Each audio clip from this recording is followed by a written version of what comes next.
Con el final de la dictadura de Primo de Rivera, el rey Alfonso XIII emprende el camino del exilio, dando comienzo la Segunda República Española.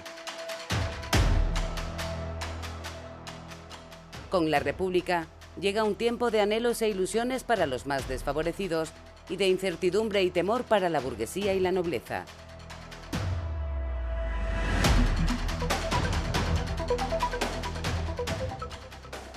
En Extremadura se impulsa la educación pública, el acceso a la sanidad y, sobre todo, la reforma agraria que yunteros y jornaleros llevaban décadas reclamando.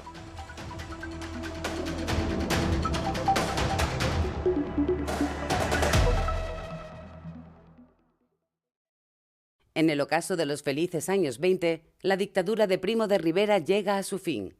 A finales de los años 20 y en los compases iniciales de la década del 30, es decir, en el momento en que se está produciendo la transición desde la dictadura de Primo de Rivera a la República, se llegó al punto más alto, al punto álgido del desarrollo económico al que se ha hecho referencia tantas veces de los años 20. En el marco, a su vez, de la Gran Depresión que estaba sufriéndose y que había comenzado a sufrirse en Estados Unidos desde 1929.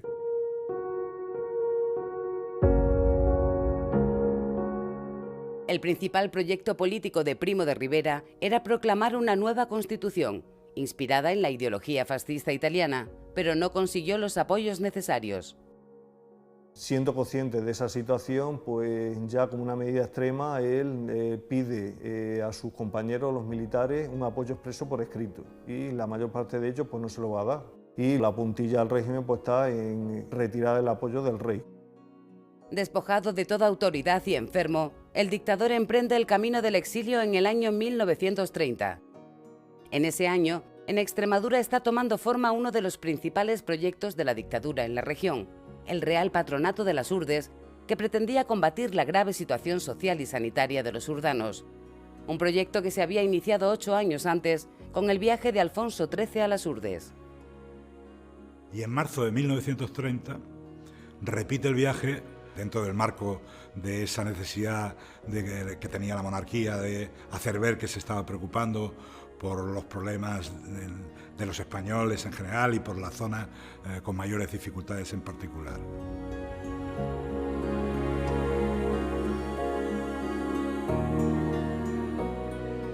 Viene al sur de las Urdes y atraviesa hasta Las Mestas, y de Las Mestas se va a la Alberca, porque en ese momento le llega la noticia de que ha muerto en París el general Primo de Rivera, que estaba en el exilio, pero que había sido, claro, su jefe del gobierno durante los últimos años en la llamada dictadura Primo de Rivera, ¿no?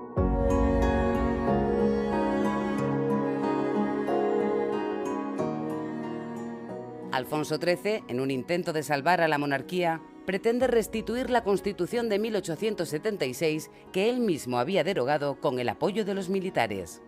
El rey había traicionado los principios constitucionales apoyando la dictadura de Primo de Rivera. Ya estaban los partidos de izquierda, por decirlo así, y republicanos constituidos o constituyéndose, desde luego, como una alternativa a lo existente, y por lo tanto era un momento muy, muy delicado de la vida de España desde el punto de vista político y, desde luego, una crisis extraordinaria de la monarquía. Después vino un gobierno efímero de Berenguer e incluso del abuelo, del que fue presidente del gobierno en democracia, José María Aznar. ¿Qué mostraron esos gobiernos? Incluso tiene una denominación dicta blanda. Es decir, el pueblo realmente estaba reclamando cambios, tras muchos años de existencia de la restauración monárquica.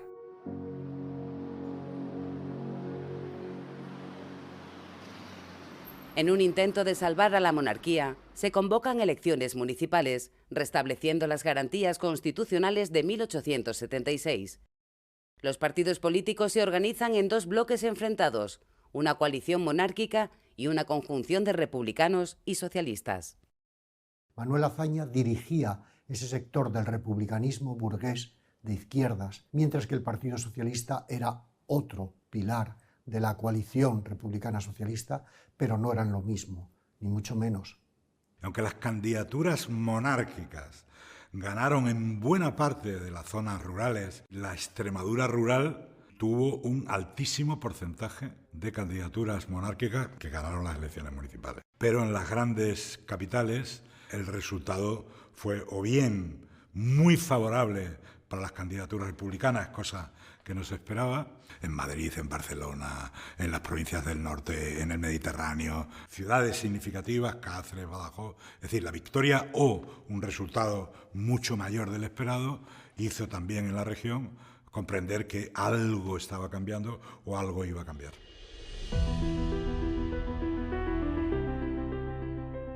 La gente se echó a la calle gritando «Viva la República, fuera el rey».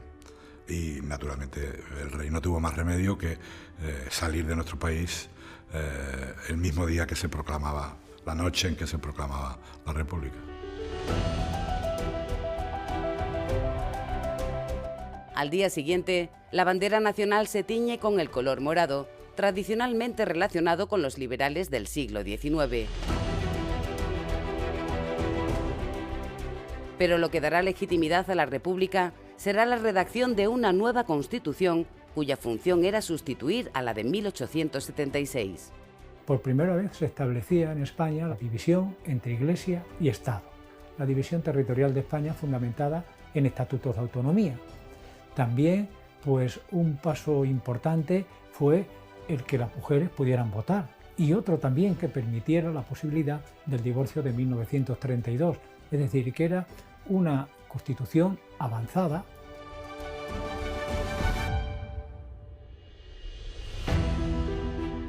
El primer artículo de la Constitución empezaba así: España es una república de trabajadores de toda clase, que se organizan en régimen de libertad y de justicia. Lo que sucede es que adjetivar de esa manera a una Constitución que define a un régimen era algo bastante inédito en la historia europea y occidental, porque lo normal es que se dijera que es una república democrática, una república federal, una república integral, como dirá también otro artículo de la Constitución, pero añadir el de los trabajadores indicaba ya un perfil, por decirlo así, hacia la izquierda, que quedaba inscrito en el texto constitucional, lo cual significaba que la Constitución empezaba a ser menos inclusiva de lo que hubiera podido ser de otra manera. Miles de campesinos extremeños vieron en la República y su Constitución la oportunidad para poner en práctica la ansiada reforma agraria, una reivindicación que se venía gestando desde hacía décadas. Jornaleros y yunteros, a través del sindicato UGT, convocan una huelga campesina. La gota que colma el vaso es la actuación de la Guardia Civil en Almendralejo cuando el alcalde intenta mediar en un conflicto por la recogida de las aceitunas, y resulta que la Guardia Civil va a pegarle al propio alcalde, ¿no? Eso hace ya que se vayan disparando las denuncias en la propia UGT, y es la razón última de esa huelga general que hay en la provincia, que como se conoce más, sobre todo por los acontecimientos de Castilblanco. Castilblanco es, desde luego, el primer choque fuerte, brutal, que ocurre en toda la nación y que va a tener consecuencias. El campesinado, los jornaleros piden pan, piden trabajo y necesitan manifestarlo en la calle. Tras haber pedido esa autorización que se les deniega, salen a la calle. Y el propio alcalde ordena a la Guardia Civil, que es un cabo y 3 soldados, los que van a disolver la manifestación. No está muy claro si hubo un forcejeo en la que un guardia se le disparó el fusil y hirió a un paisano, o se le agredió al guardia y se defendió. El caso es que se ocasionó un muerto. Y a partir de ahí la gente se enardeció, atacó a la Guardia Civil y murieron todos, los mataron allí, y además con ensañamiento. La ira desatada fue tan grande que los sometieron a una masacre absolutamente salvaje, ¿no? El general que estaba al mando de la Guardia Civil en aquel momento, el general Sanjurjo, luego golpista, dijo que ni en las cabilas de Marruecos había visto tanto ensañamiento como el que había visto en Castilblanco. Hay una fuerte represión que la ordena el propio general Sanjurjo, y que luego va a tener repercusión, especialmente en Zalamea de la Serena. Es decir, que esto ya va a generar una violencia y un enfrentamiento, fuerzas del orden, campesinos, que se extenderá por toda Extremadura y por toda España.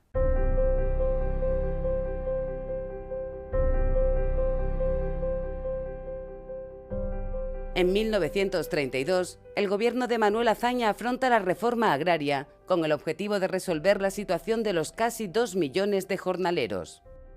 Toda una serie de normas jurídicas encaminadas a proteger a los campesinos, a los yunteros, a los jornaleros de Andalucía y de Extremadura.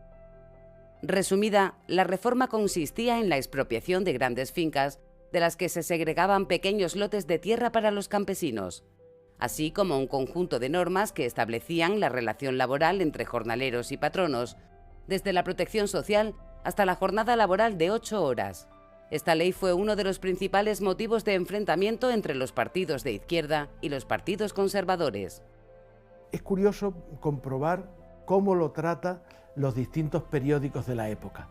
El ABC carga las tintas sobre la violencia de unos incontrolados, de unos anarquistas. Sin embargo, otros, La Libertad de Badajoz, un periódico regional muy importante, pues habla de esto que estamos diciendo. Es que la miseria lleva a la desesperación y la desesperación reprimida pues lleva a la barbarie. Es decir, que la prensa expresa un grado de opinión de una España dividida, de una España que está a favor del orden por encima de todo y otro que está por la justicia social por encima de cualquier otro valor.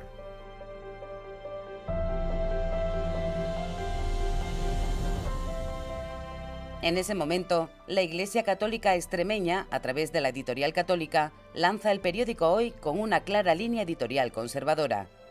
Esa preocupación de los sectores más conservadores venía provocada por la intensa actividad renovadora que el gobierno de republicanos y socialistas estaba imprimiendo a la política española.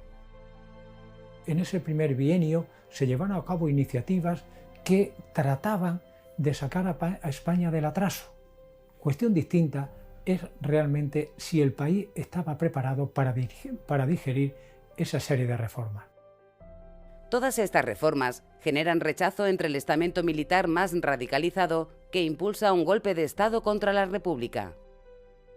La conspiración militar de agosto del año 32 que dirige el general Sanjurjo respondía a la radicalización de un sector minoritario, todavía muy minoritario del ejército, que veía con suma preocupación la orientación autonomista, el Estatuto de Autonomía para Cataluña y la ley de expropiación de las tierras latifundistas. No tuvo gran arraigo en el ejército y por eso fracasó relativamente tan fácilmente en sus focos principales que eran Madrid y Sevilla.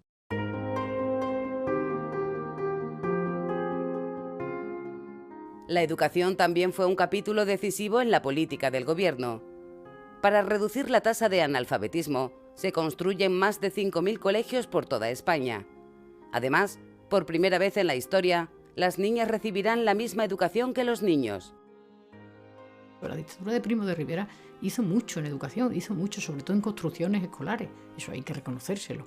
Pero luego lo que es el contenido, lo que es el currículo, la reforma, los métodos, lo que es el modelo educativo, lo que es el meollo de la enseñanza, esas ideas las trajo la República basadas en la institución libre de enseñanza.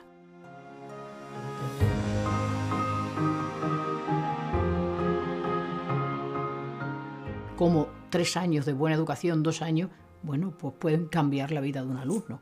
Yo creo que eso es importante como reflexión de entonces y de ahora. Como un buen método de enseñanza, un buen modelo, un buen maestro puede modificar la vida de una persona. Es la palanquita que mueve el mundo. El programa educativo de la República se completa con la construcción de institutos de secundaria. Extremadura, hasta ese momento, solo contaba con 4 institutos. Y a esos 4 institutos la República le añadirá 5 más. En primer lugar, el Instituto de Villafranca de los Barros, que era un colegio privado de jesuitas y que el Estado se incauta de él y lo convierte en instituto de segunda enseñanza. Se abren institutos en Mérida, en Don Benito, en Trujillo y en Plasencia.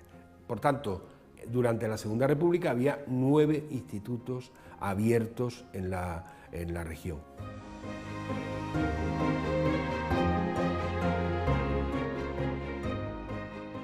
quizás el caso más representativo entre los institutos, tanto de este impacto en las localidades de aires nuevos como de la represión que algunos de ellos sufrieron, sea el de Zafra. En Zafra tenemos constancia de la importancia que tuvieron estos profesores, este profesorado, en la vida cultural y social de la ciudad. Por Zafra pasaron gente de una gran relevancia.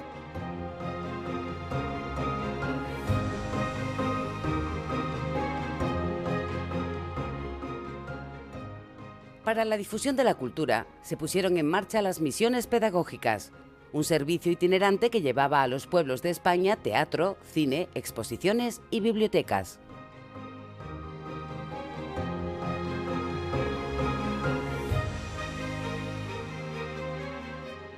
Ese deseo de hacer la cultura accesible cobra en Mérida especial relevancia. Las autoridades locales llevaban años intentando realizar representaciones teatrales en el Teatro Romano sin éxito.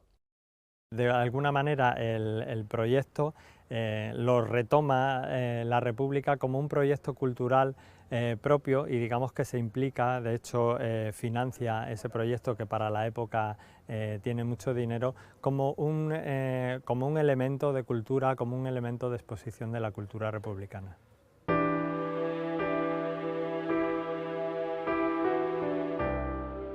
Las excavaciones del Teatro Romano de Mérida fueron dirigidas por José Ramón Mélida, con la colaboración indispensable del emeritense Maximiliano Macías. Tras 20 años de excavaciones, se había conseguido reconstruir parte del escenario. El sueño de Mélida y Maximiliano era recuperar el teatro para lo que originalmente había sido concebido.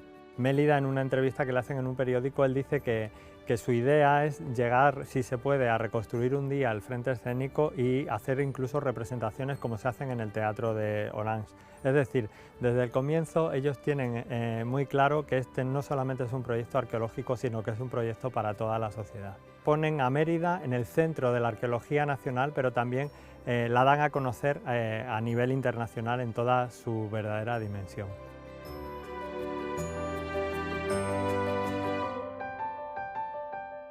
El sueño de los arqueólogos se hace realidad cuando el Ministerio de Instrucción Pública patrocina el primer Festival de Teatro Clásico de Mérida con la representación de Medea. Fundamentalmente la idea de realizar la representación en el Teatro Romano surge de la mano de Margarita Xirgu, que en una visita ha podido conocer el teatro y se interesa mucho por representar una obra clásica aquí. Es una persona implicada políticamente con la República y en una reunión donde ella coincide con el ministro de ese momento, con Fernando de los Ríos, se plantea la posibilidad de hacer esa representación aquí. El Festival de Teatro no tuvo continuidad. José Ramón Mélida falleció ese mismo año y Maximiliano Macías al año siguiente. Al tiempo que se celebra el primer Festival de Teatro Clásico de Mérida, el cineasta Luis Buñuel está rodando su película documental Tierra sin pan.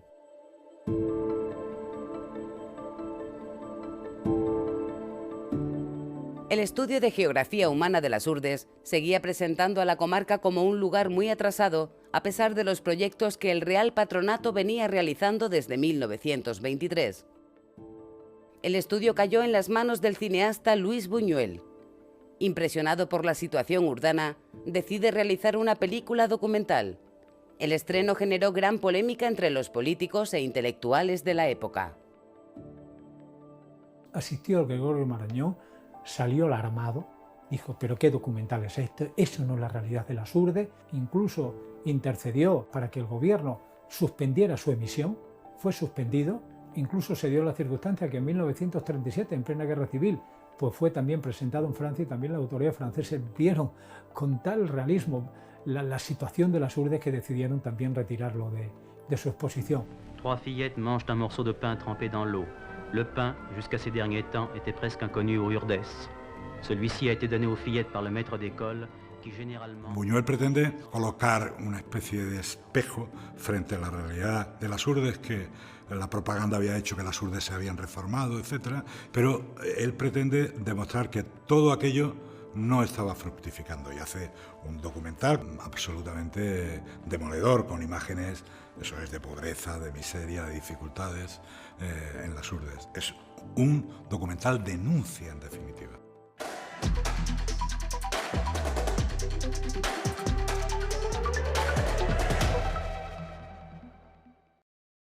En el año 1933, España sigue viviendo episodios muy violentos que provocan una ruptura en el gobierno de coalición de republicanos y socialistas.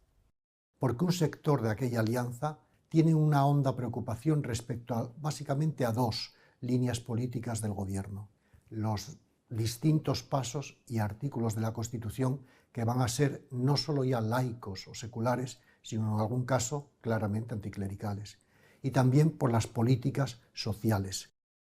Disuelta la coalición, en noviembre de 1933 se convocan elecciones generales. Por primera vez las mujeres podrán ejercer el derecho al voto. Sin embargo, diputadas republicanas consideraban que la mujer todavía no estaba preparada. Lo justificaban argumentando que su conciencia estaba secuestrada por los padres, los maridos o los sacerdotes. La formación recibida por la mujer extremeña, como la española en general, pero bueno, específicamente la de zonas rurales como Extremadura, fue la propia de un mundo de un colectivo al que se asignaba la tarea de cuidar al marido, de llevar las tareas de la casa, educar y preocuparse por los hijos, atender a todas las labores domésticas. El resultado electoral fue favorable a una alianza formada por partidos de derecha, monárquicos y católicos.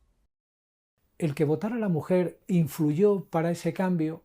En mi opinión, no. Fueron las circunstancias.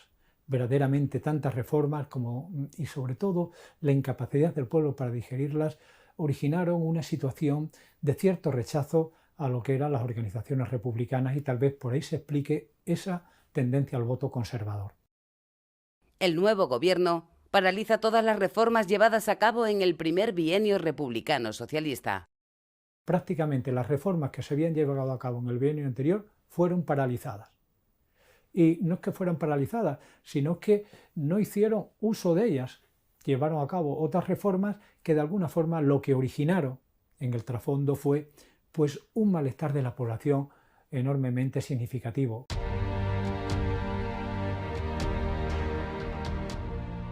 Los 80.000 jornaleros extremeños sufren la pérdida de los beneficios laborales y económicos que habían alcanzado solo un año antes. La respuesta es una convocatoria de huelga nacional campesina. ¿Por qué es importante la huelga campesina de junio del 34 en Extremadura? Porque opinamos que es quizás hasta ese momento el mayor movimiento o movilización social que se da en Extremadura. De hecho, se va a convocar esa huelga aproximadamente en casi unos 250 municipios de la región, sobre todo en la provincia de Badajoz. En Badajoz es donde había alcanzado gran relevancia esa organización ugetista de los jornaleros, la CNTT, ¿no? De hecho, a nivel regional tenía unos 58.000 afiliados a finales del 32. Una huelga que tuvo en la provincia de Badajoz junto con la de Jaén el mayor seguimiento. Algunos autores hablan de 160 municipios, sería toda la provincia prácticamente, otros de 100, pero es, como digo, con Jaén la de mayor seguimiento. ¿Pero qué va a ocurrir? Desde el gobierno se declara la cosecha como bien de interés. Eso que conlleva la ilegalización de esa huelga y que se intente impedir la realización de la huelga. Una huelga que en los primeros días tiene mucho seguimiento, pero esa labor de represión o de hostigamiento de las autoridades, los gobiernos civiles, van reduciendo el apoyo. Y ya el 9 de junio, por ejemplo, en Badajoz ya solo hay unos 25 pueblos que siguen la huelga. En Cáceres se desconvoca ese día. Consecuencia de todo ello, la desorganización de ese movimiento sindical campesino. En consecuencia, las autoridades intervienen en numerosos ayuntamientos socialistas, destituyendo a sus alcaldes, y detienen a más de 2.500 campesinos, 500 de ellos condenados a penas de cárcel. Que curiosamente, esos detenidos que después van a ser puestos en libertad, sobre todo cuando gana el Frente Popular las elecciones en febrero de 1936, pues hay que llevarlo muy en cuenta, porque si bien salieron en libertad, sin embargo, sus nombres quedaron registrados. Y esos nombres registrados cuando se produjo el alzamiento en julio de 1936, buena parte de la represión llevada a cabo por los sublevados tiraron de esas listas de personas que habían participado intensamente en lo que fue el proceso revolucionario de 1934.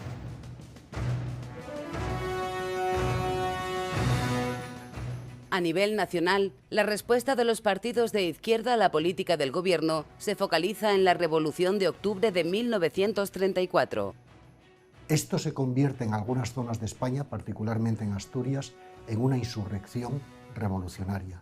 No es ya una huelga general, es una insurrección revolucionaria basada en la población básicamente minera que pretende otra cosa que no es defender la República, sino implantar la Revolución de Octubre soviética en aquel territorio. Y por otro lado, los grupos catalanistas más radicales aprovechan la ocasión para llevar adelante sus planes de sedición.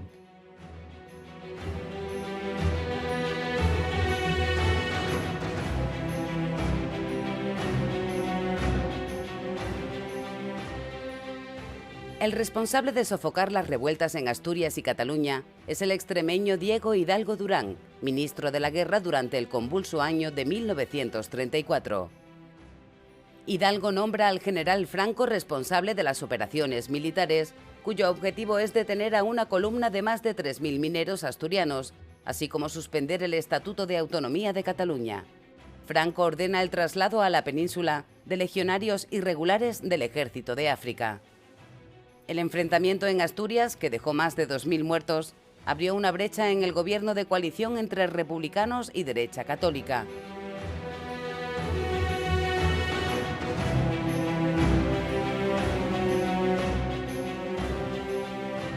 Finalmente, el presidente republicano Niceto Alcalá Zamora convoca elecciones generales en 1936. La campaña electoral se tiñe de soflamas antifascistas o anticomunistas, de eslóganes incendiarios, de revolución y contrarrevolución. España se precipita hacia el abismo de la guerra civil.